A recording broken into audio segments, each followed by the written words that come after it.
Hello guys, welcome back to my YouTube channel. In this video, I am going to show you how to fix no internet connection on iPhone.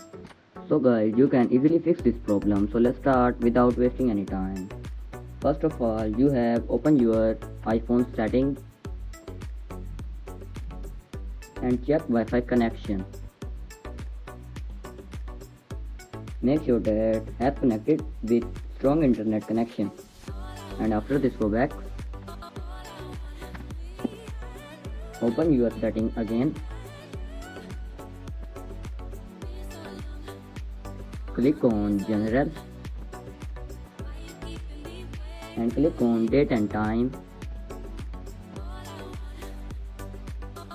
Make sure that date and time is set off automatically. And go back and click on VPN and Device Management.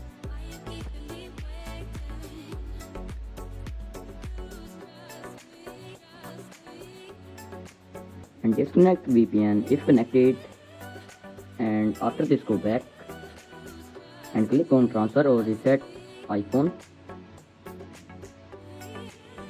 Click on reset.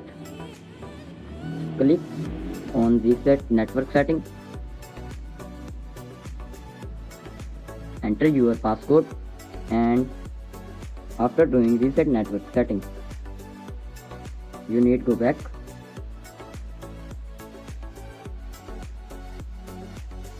and click on software update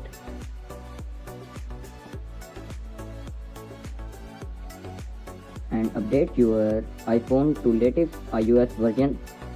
And after this you have go to at home screen, and after doing all steps your problem will be fixed. Hope you like this video. If you like this video, please do subscribe, comment and share. Thank you.